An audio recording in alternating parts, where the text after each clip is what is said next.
G'day guys.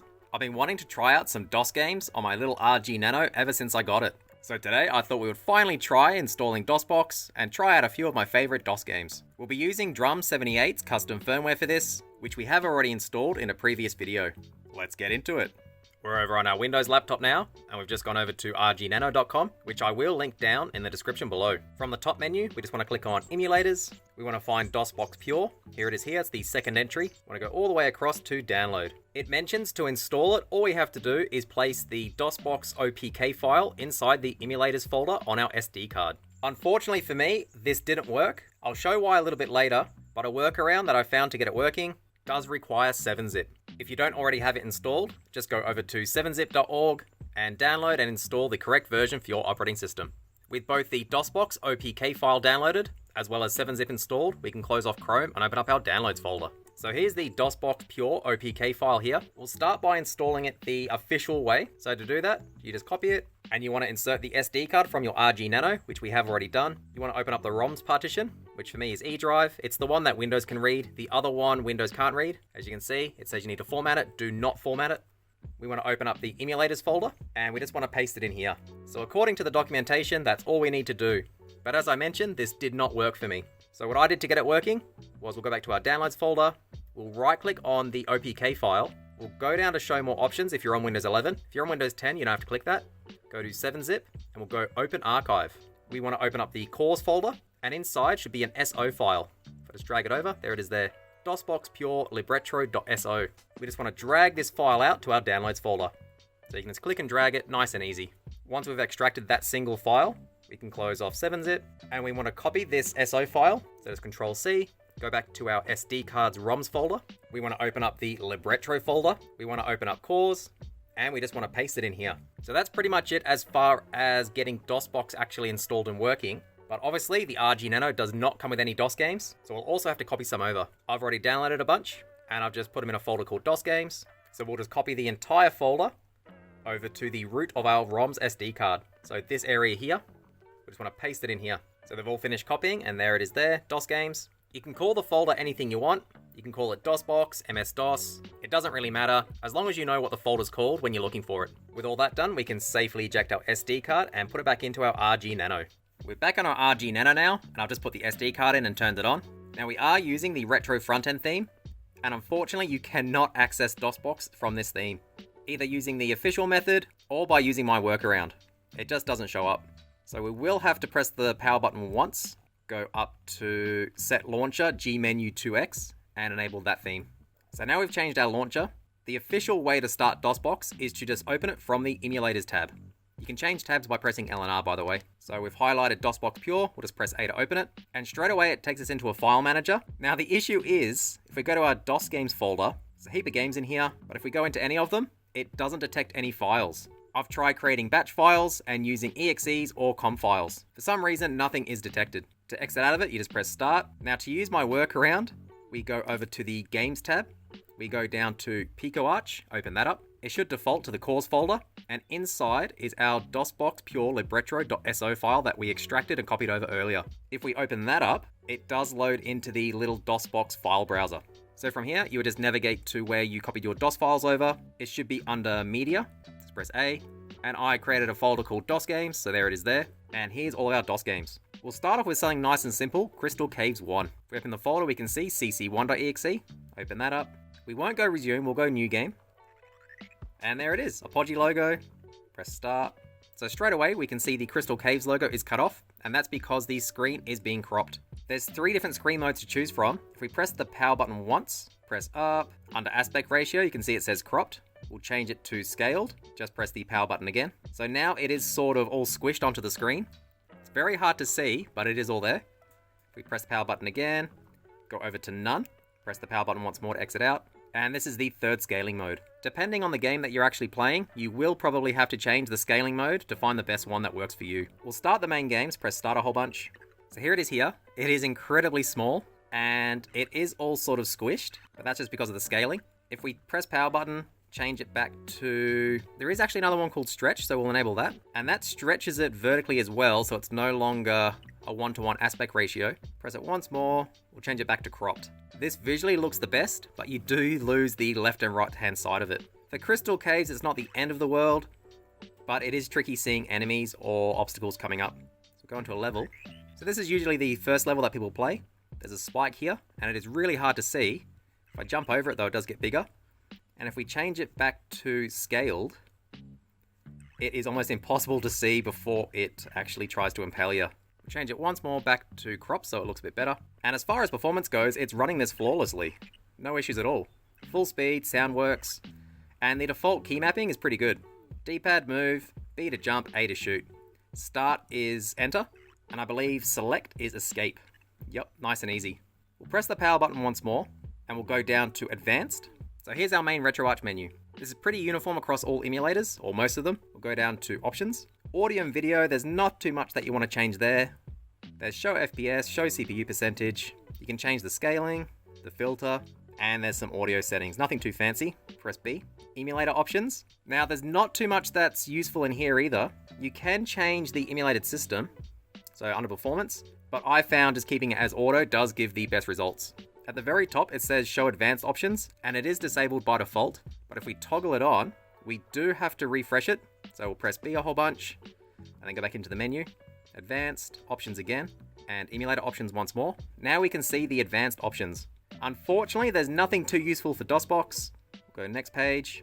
This might be helpful for some specific games, but for everything I've tried, I've just kept everything as default. We'll go back, go down to player controls. So unfortunately, we can't actually remap anything to a keyboard key. You can see, all we can do is mix around the currently mapped keys. So we can change D-pad up to be D-pad down, if for whatever reason you wanted to do that, but you couldn't change D-pad up to something like W on a keyboard. If we press X to clear it, and we press A to bind it, it does just want us to press a key on our RG Nano. We can't actually select from a list of keyboard keys. So I'll put it back to up. So not as handy, but if the game that you're playing has the buttons mixed around for some reason, you could fix it. We'll press B to go back.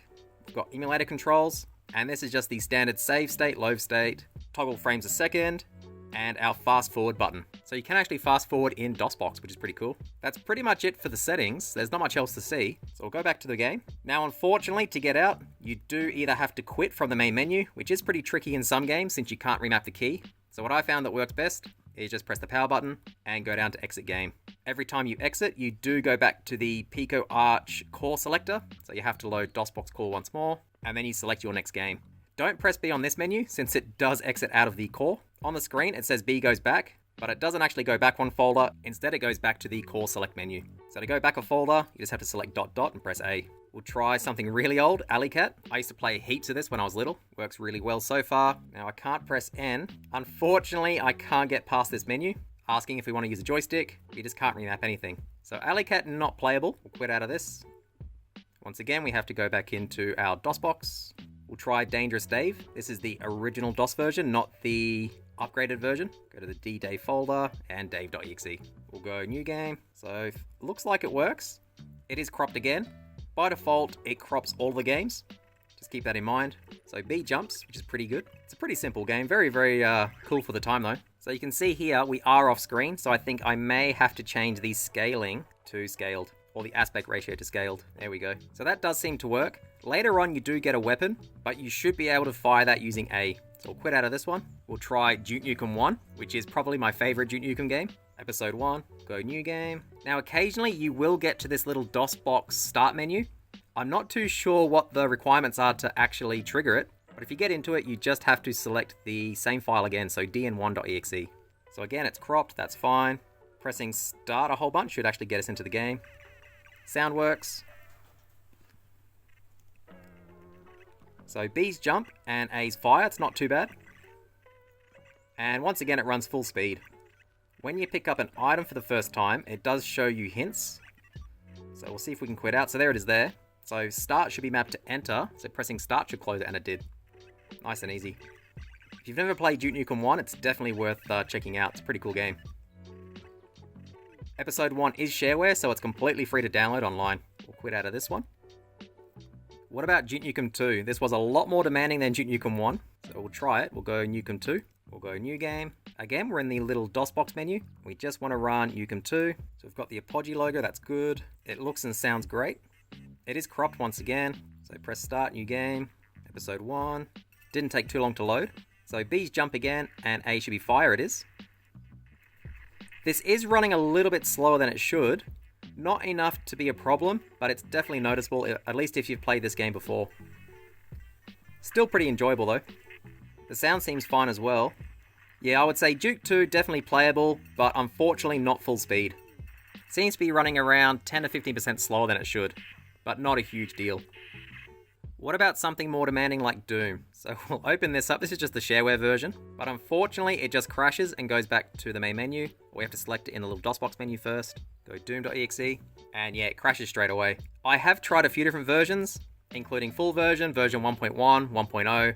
They all just crash. I have tried running setup on a different PC, running DOSBox, and copying the files over, made no difference. Thankfully, there is a native port for this handheld, so not a huge issue. Heretic is another one that just exits out.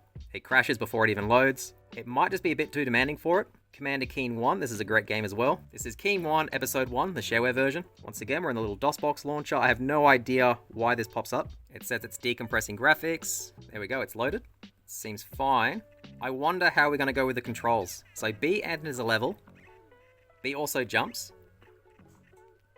And B and A together shoots, which means that A would be pogo stick.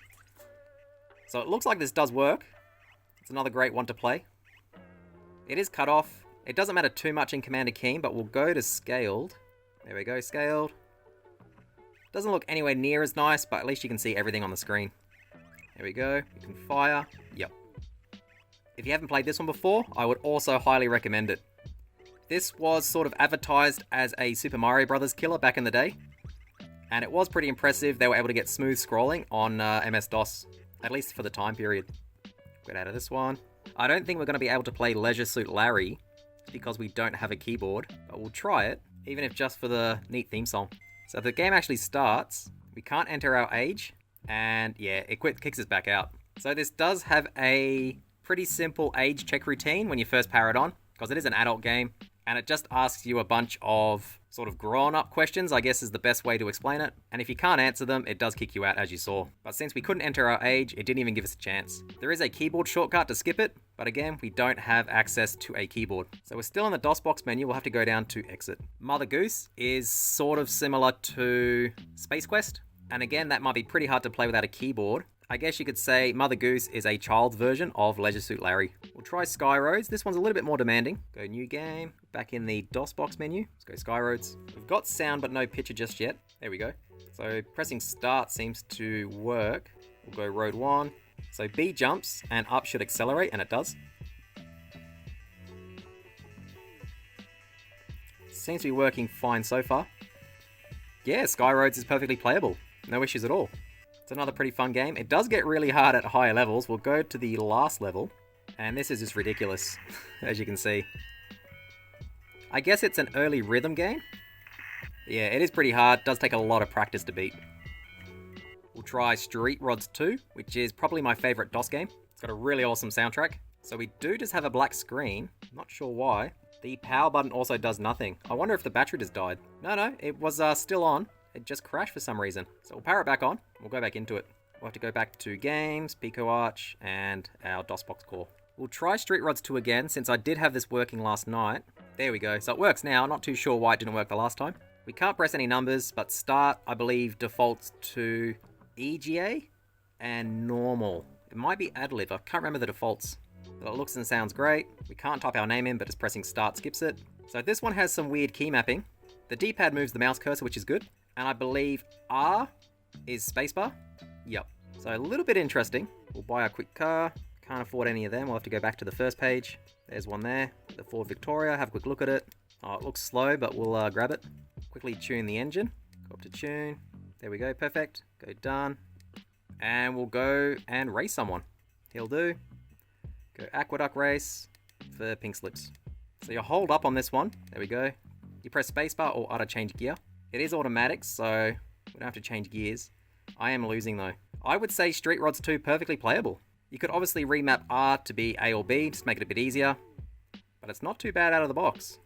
I'll crash it just so we can see what happens. I might actually roll it. I hit the side. So we'll try Stunts next. This is one people wanted me to try on the R36S in a previous video. So we'll give it a go on here, stunts.com. We'll go new game, stunts.com again.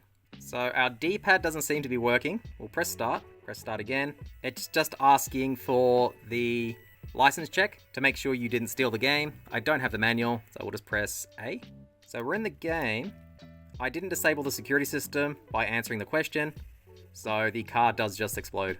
The main issue is not only can we not enter text to answer the security question, although you can patch that I believe. Left, right, up and down on the D-pad do absolutely nothing in this game as you can see. So I would say Stunts not playable, at least out of the box. There is one more I wanted to try, and that's Warcraft. I've just got the demo here. If we go war.exe, unfortunately this one crashes as well. We're in the DOSBox launcher, go down to war again, and it just kicks us back out to the RetroArch menu. I think we'll leave it there for today. Overall, DOSBox on the Anbernic RG Nano is far from perfect. I wasn't able to get it to show up using the retro front-end launcher, and for some reason the official installation method didn't actually work. Once we were able to get it working though, older games seemed to work perfectly fine. Stuff like Crystal Caves, Commander Keen, Duke Nukem 1 and 2, even Dangerous Dave. But harder to run stuff like Warcraft and Doom, unfortunately didn't even load. I think the main issue with this is the lack of key remapping, or not being able to map the gamepad to keyboard keys. That does make a lot of games completely unplayable. Stuff like Alley Cat, Leisure Suit Larry, even Stunts. I definitely wouldn't go out and buy an RG Nano just to play DOS games, but if you've already got one, I'd say it's definitely worth checking out a few of the old classics, especially if you haven't played them in a while, or you haven't played them ever. I think that'll do it for today. If you have any questions or comments, let me know down below. Otherwise, thanks for watching.